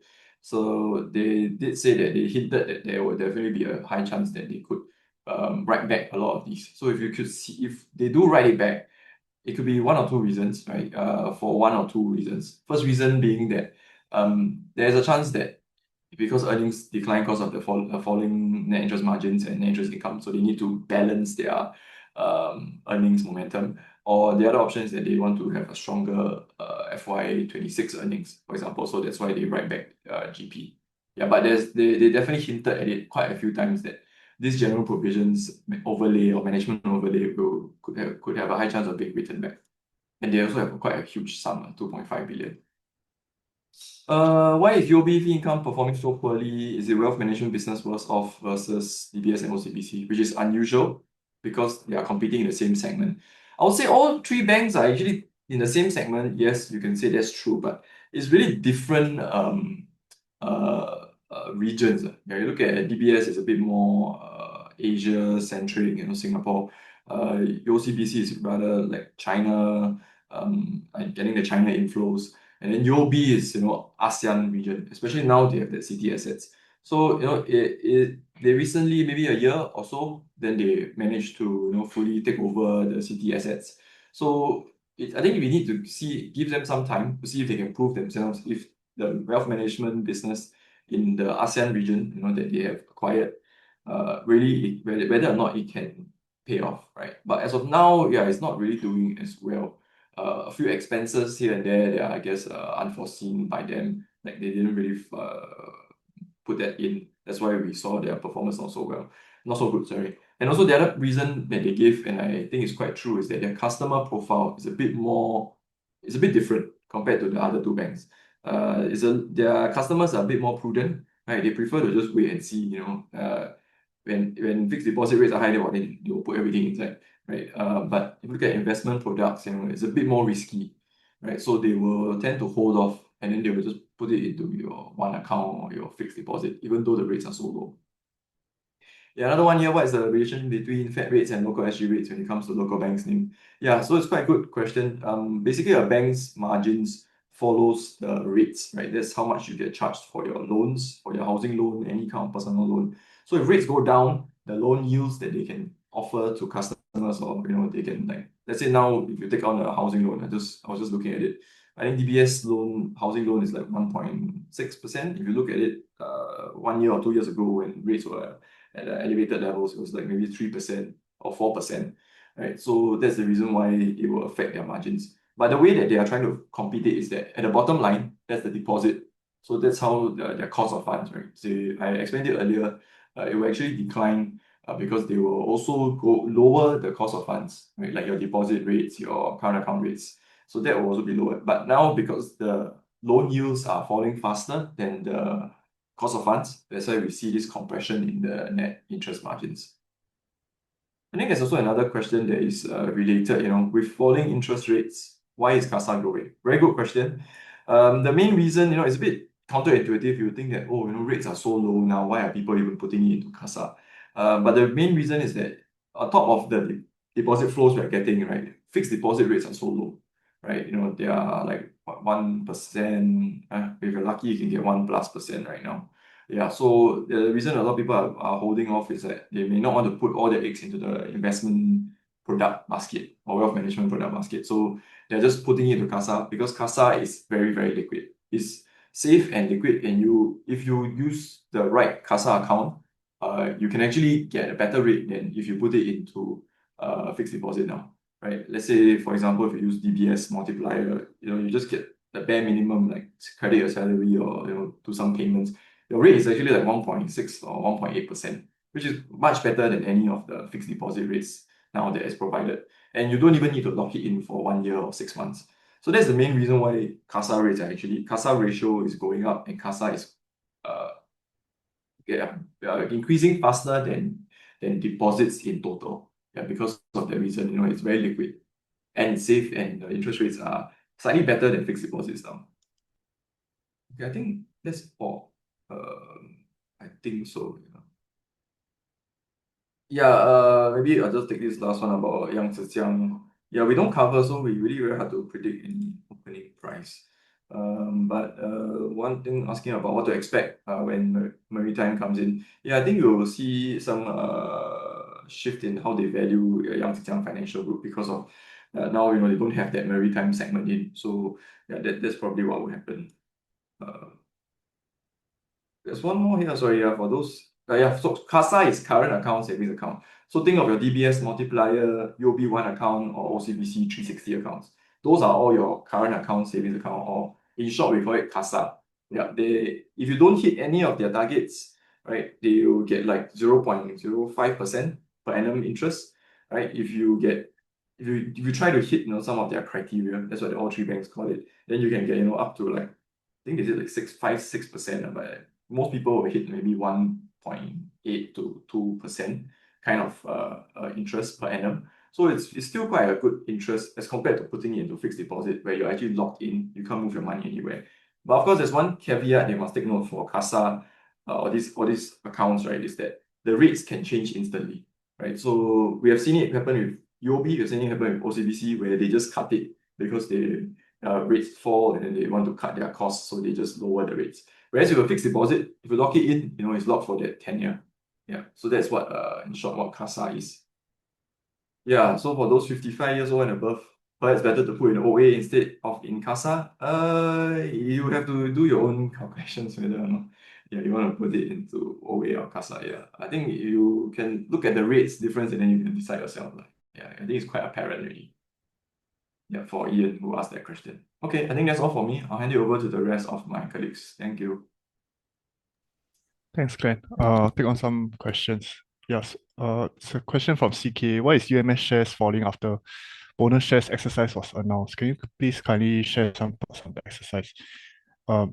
Actually, my opinion is that the bonus shares exercise didn't really drive the share price down because it was announced on 12th November, but I think the big drop was in 11 November before the announcement. So my opinion on it is because the UMS results was quite soft, and because they had a lot of pull in of inventory from their new customer, which we think is Lam Research, and but then Lam Research cannot promise them when they will take delivery of this inventory. So I think in terms of their outlook, management still cannot give us a very clear idea. That's why maybe investors may be spooked by this. In terms of some thoughts regarding the bonus share exercise, I think my opinion is that fundamentally it wouldn't change the stock. It will just increase its liquidity. Yeah, that's my opinion. Because during the call there wasn't any questions about it also, and management didn't talk much about it. So I don't think it's because of any big changes that they are trying to make. Yeah. Thanks. The next question, what is the outlook of BRC Asia's results this Friday? What are the chances of giving out the special dividend again in view of good steel demand? I think BRC Asia's fourth quarter results will be generally soft because the steel rebar volume is quite muted. It only increased about 3%. And I think the steel rebar prices has been falling. But it has been falling over the past 2 years. So I think generally the results will be soft. In terms of the special dividend, I think it will still be given out. BRC has a track record of giving very high dividend yield, about 6 to 8%. So I think they are able to maintain this dividend yield again. Yeah. But that's my opinion. But we do have to wait for the results to come out. Yeah. And further announcements. There's a question. Any thoughts or clues about Nvidia's expected third quarter earnings and fourth quarter and beyond outlook? Do you expect further upsides on the stock price beside current overvaluation level? Some degree of mean reversion soon. I think the clue you can look at is AMD's results. AMD, their data center revenue segment has been ramping because there's still very strong demand for the AMD's GPU, which I think it will translate to very strong demand for Nvidia's GPU as well. AMD's data center revenue increased by 32% year on year, despite impact from China. Previous quarter it was 14%, so it ramped up from 14 to 22. So I think Nvidia will follow similarly or the trend or even better. And also because hyperscalers like the Max 7, I mean just the hyperscalers, the Google and Amazon, Meta, Microsoft, they have increased their CapEx guidance during their results. So for example, Google and Amazon increased their guidance by 8% and 19% respectively. So I think this is positive for Nvidia going forward. In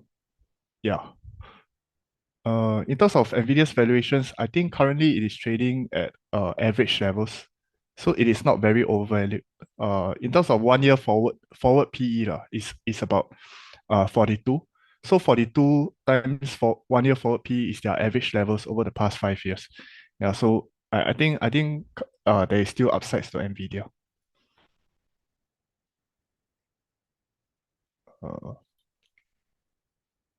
Is Franken results good? Yes. They just released their results, but in terms of the call, it will be later on. So can't really give very good insights. But from what I see from the results, the revenue increased 7% year on year. The PATMI release increased by 8% year on year. there's limited financials being released, but I think overall, generally, this set of results is better than what I expect. Because their semiconductor is still increasing, even though previously they guided semiconductor to remain flat. Yeah, but I think for the guidance wise, they still maintain that guidance. Yeah, so in terms of results, they did well, but in terms of guidance, is still it's quite soft. So later during the call, hopefully I can, give release a report later on. Yeah, later on this week. Yeah. In the CCL presentation, is the dividend is specie yielding 7.5%, benefiting CCL shareholders or the REIT unit holders. Yeah, so just to clarify, the 7.5% is our estimates, which will benefit CCL shareholders, because CCL currently holds 42.8% in the REIT itself. So with this 42.8%, they will give out further about 5 to 6%, and our guess is they will keep a remaining 37.5%. So this translates to about 7.5% of their total market cap when we do our calculations. Yeah, so this will yield this dividend in specie amount will yield CCL shareholders 7.5%. Yeah. Thanks for the clarifications. Does Centurion and its REIT affect each other's performance? Currently, Centurion is not doing well, but its REIT stock price is doing better. Yeah. Sorry. In theory, the Centurion and the REIT should not affect each other's performance because they hold different assets and their management is also different. But I think recently we have been seeing a phenomenon whereby, as what you mentioned, Centurion price is dropping, but its REIT is going up. So there may be some profit taking from Centurion in order to buy the REIT itself. Yeah, so I think how do we interpret this? I think in order to decide which one to buy, it comes down to different profiles.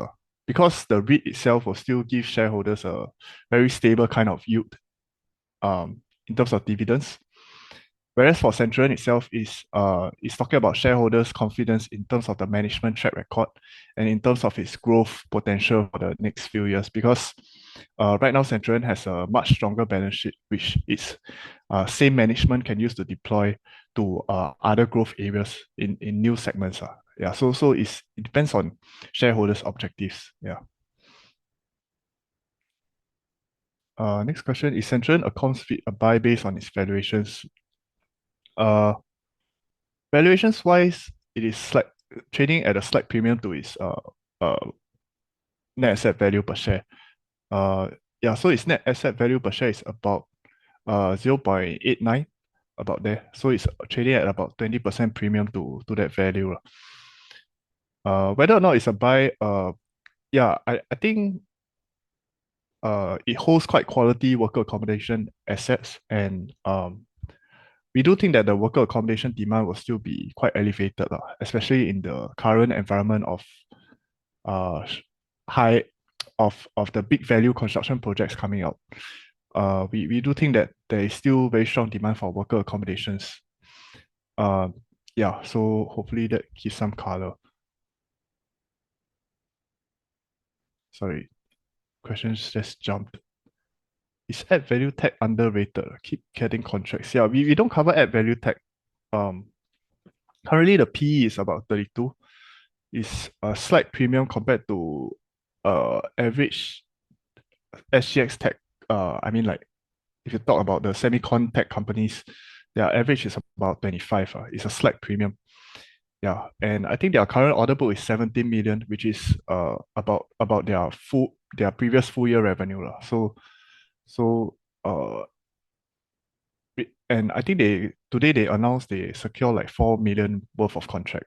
It's still a small company, but I think investors like the high growth. Yeah. So I think on the valuation side, it's trading at a premium. Yeah.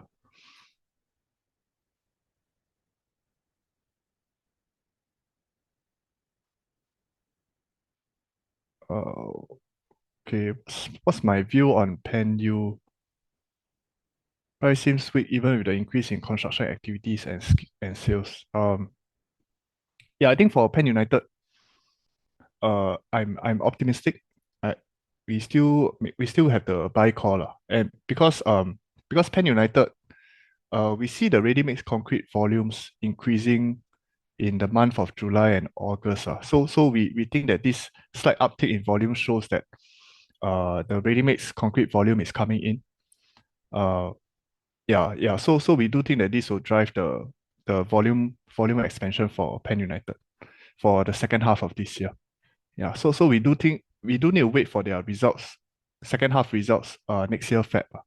Yeah.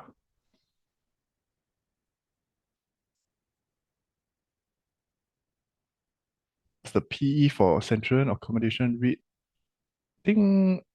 I think that one I'll have to look it up again. Yeah. Because the earnings is not released yet. They are just listed. So it's a bit hard to compute their PE. Yeah. Okay, I think that's all from my end. Hand over to my other colleagues. Thanks.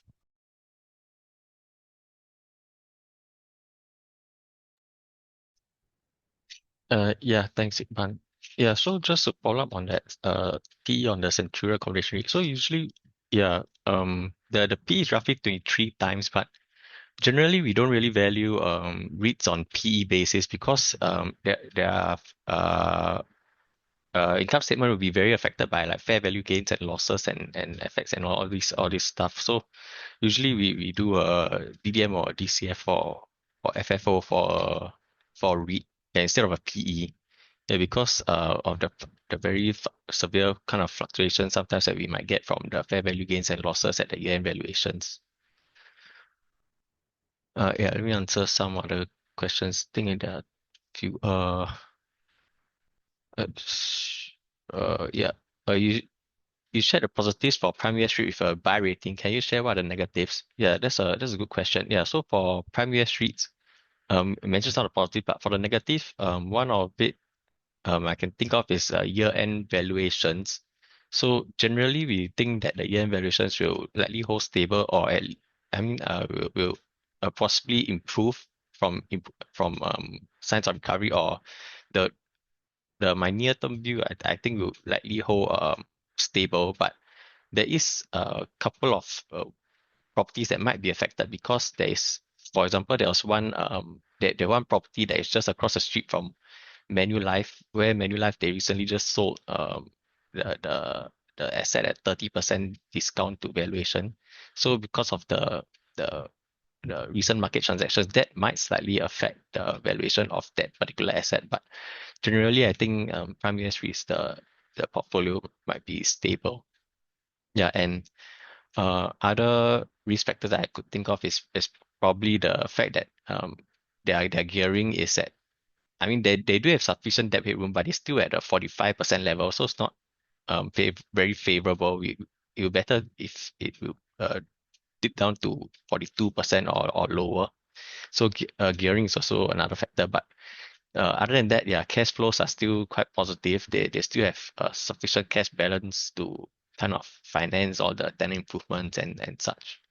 Yeah, so those are can think of the two negatives that they might have. And of course, perhaps a slower leasing momentum into 2026 that would result in a slower portfolio occupancy recovery towards the 90% that we forecast end of 2026. Yeah, so those are some of the so-called negatives that I can think of.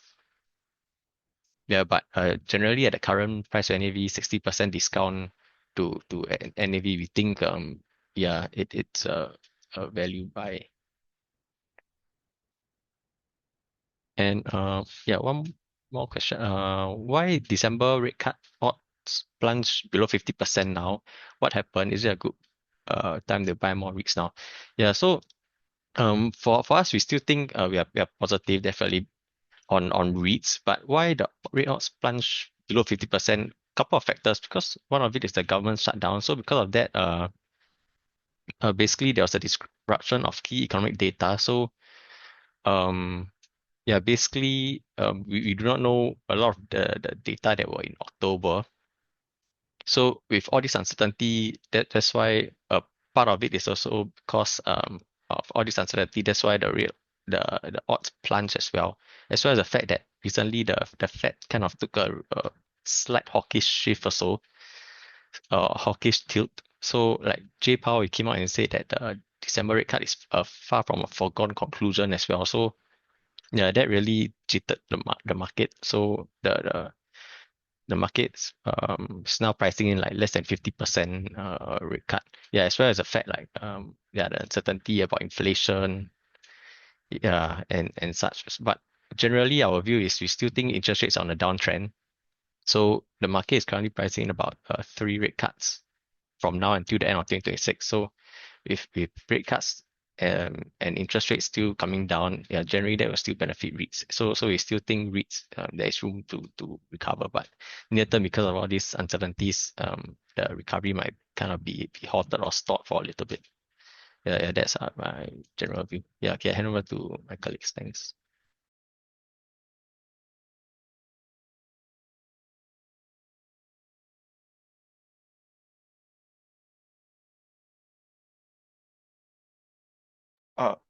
Zin, why don't you go ahead? I'm just typing as much as I can. Yeah, but anyway, the Yangzhejiang Maritime, the placement was done at 60 cents. So that's probably the benchmark pricing that everyone's using. But you can go ahead, Zin.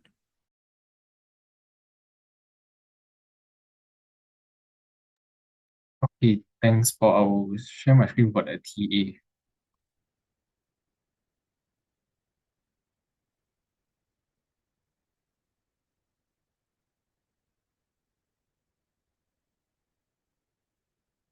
Okay, so first question is on Fraser Centrepoint Trust. So currently, I think price has been turning down slightly bit slightly recently, and looks like some weakness for now as price is currently below the previous breakout level around 233. And then in terms of this upward supply line that has been holding the price since March this year, currently it's slightly below that. So I think potentially we could still see some further weakness to potentially back to retest this around 223 area, which was this previous resistance level in May to July of this year. So some possible further downside when we retest this and just trade in a range afterwards with currently some resistance around 228 to about 231 area. Next one is Singtel. So I think for Singtel overall still a very, very strong uptrend. Currently still forming new highs as of now. So I think generally you should still see some strong momentum as long as price is still remaining uh above this blue line, which is the 5-day SMA level, around $44.78 currently. Yeah, so we could possibly still see some higher highs ahead.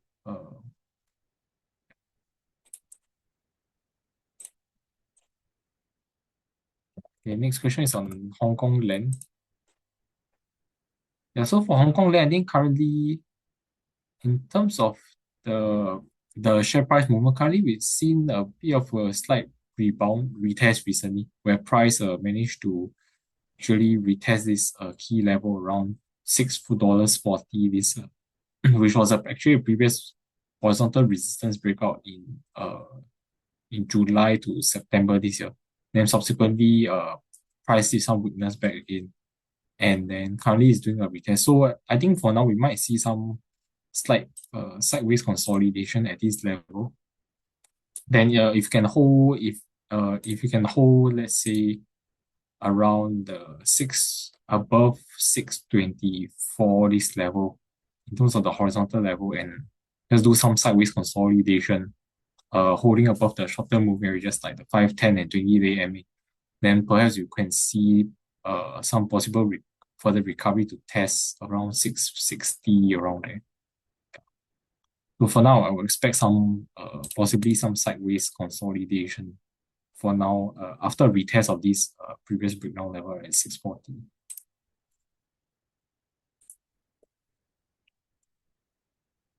Okay, next one is on the CFA, this CFA REIT index ETF. So currently for this, a bit of a slight weakness recently in terms of the price action where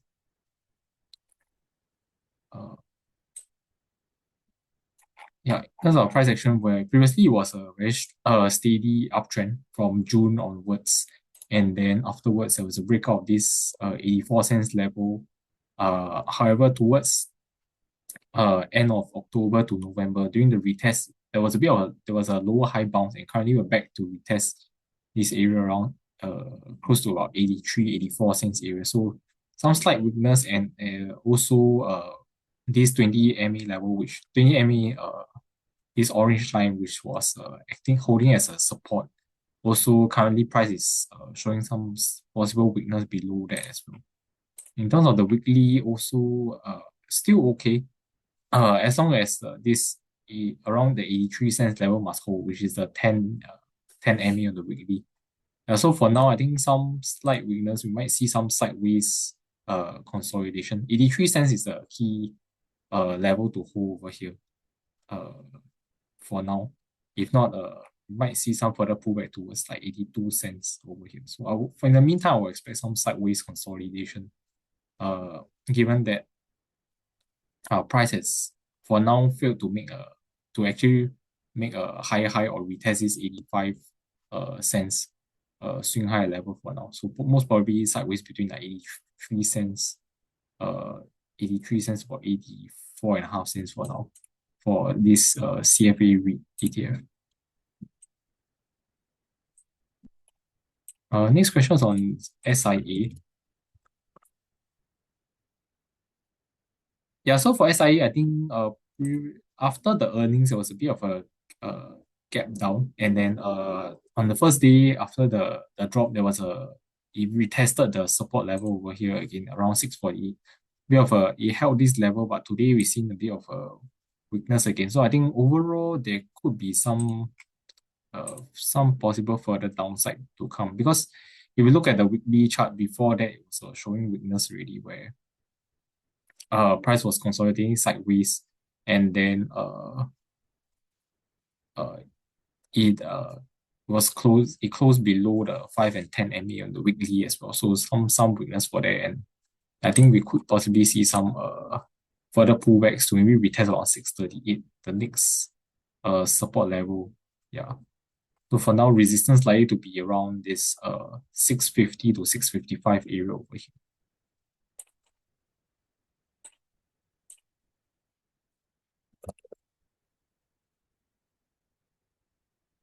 Next one is on the CapitaLand China Trust. So for this also, into some short-term weakness as with all the REITs recently.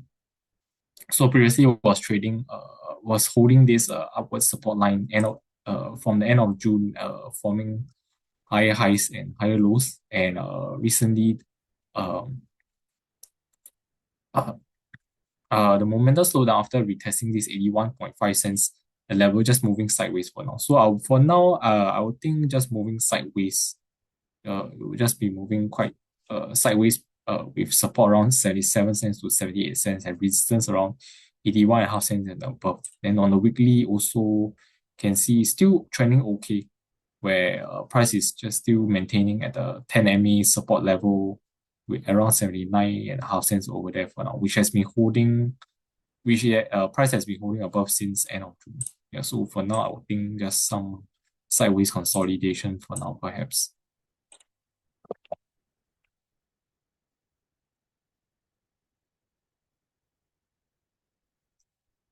Okay, next one is Yangzijiang Financial. So for Yangzijiang Financial, after the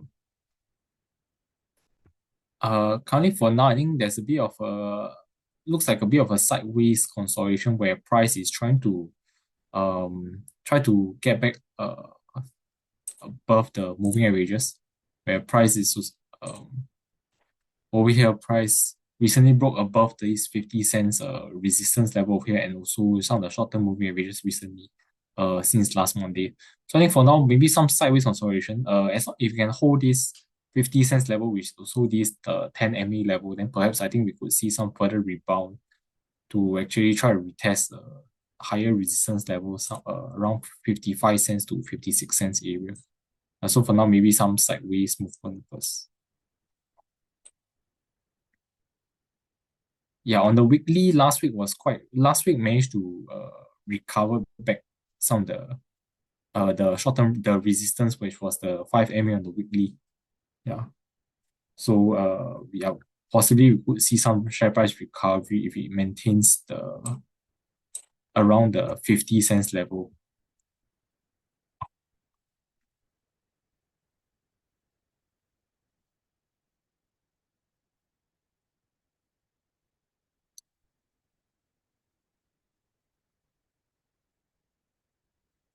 The next question, Semcon Industries.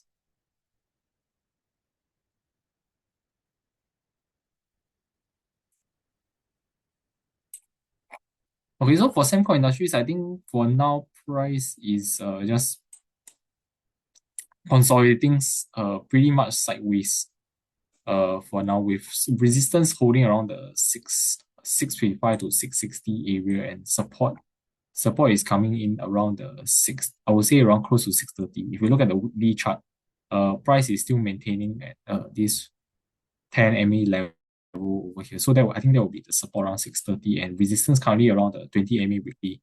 So that's around 650 almost 660. So in the meantime, I think most likely quite range bound for now, yeah. Unless you can try to get above 660, then the next key resistance will be somewhere around $7, which will be quite near the intraday high in August, where price actually did a gap down.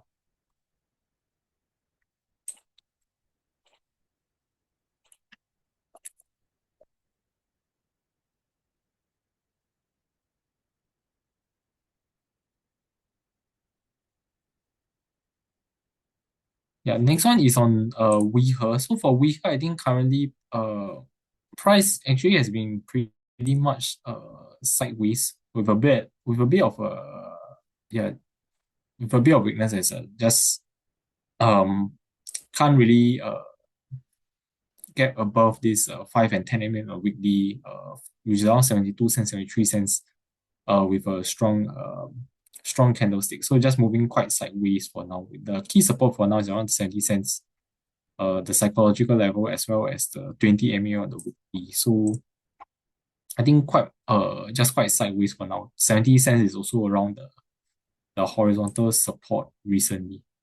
So for now, a bit of a lower highs recently. Then price needs to try to get above this 75 cents again. Then you might see some rebound back upwards. Yeah.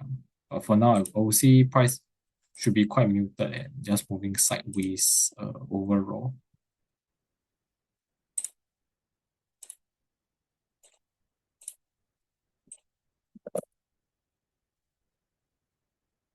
Next one for Keppel. I think Keppel overall is still a very strong uptrend, despite the short-term momentum easing off a little bit slightly, as price previously for about a month since October, price action has been holding this 10 MA on the daily, then recently just did a little bit. So for now, I think it's still okay. As overall, in terms of the longer term trend, you see that on the daily, the orange line, the 20 MA level, has been holding as a very important support level actually since May this year. So as daily has never dropped below this level. So currently it's over here. I think most likely we'll see a price bounce from this level around $10, psychological level as well. Yeah. So then maybe just some sideways consolidation as price looks quite range bound between $10 to about $10.30 for now.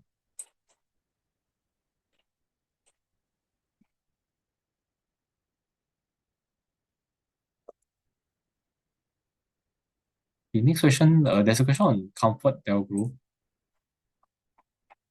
Yeah, ComfortDelGro, I think nothing too much. Has been just pretty much quite sideways since a very long time over here. So yeah, just support is around from 141 to 144 around there. Their resistance about like 150 or so. I would just I would think nothing much will just be, I think should be nothing much going on for now. Yeah, it should be just moving quite sideways.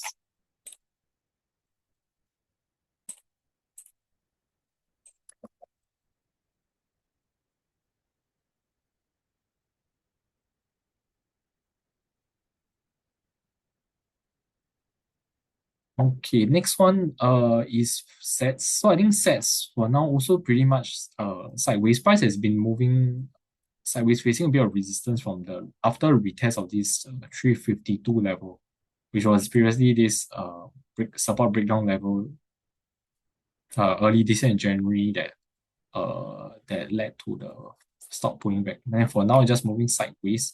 Good thing is there's still a bit of a slightly higher lows along the way at around this 335 and then recently around 340 about there. So I think still trending okay, a bit sideways. Then as long as I can continue this trend, then perhaps I think there's still a good chance of it trying to break out this 350 around 355 resistance to try to test the next key level around 366.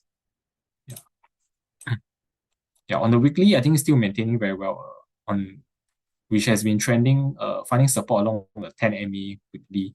So that's currently around 343 about there. So I think it's still a very steady uptrend for sets overall.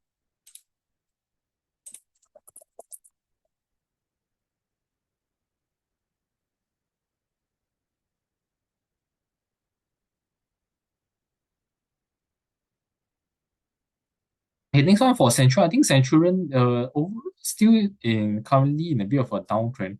I think we need to see the price try to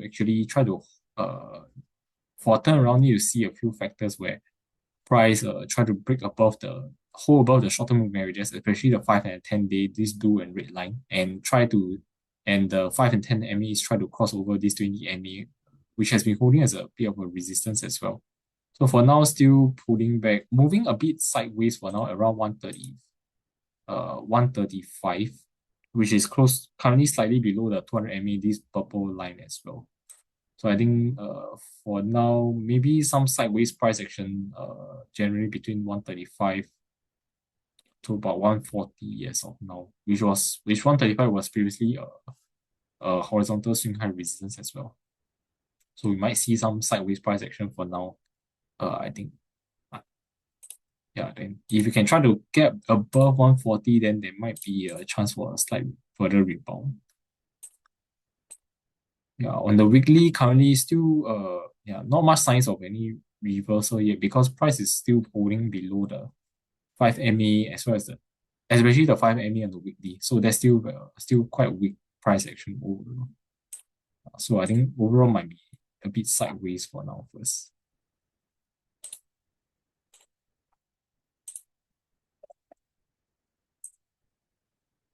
The next one is the HST, the Lion OCBC Hang Seng Tech ETF. So for this, I think it's yeah.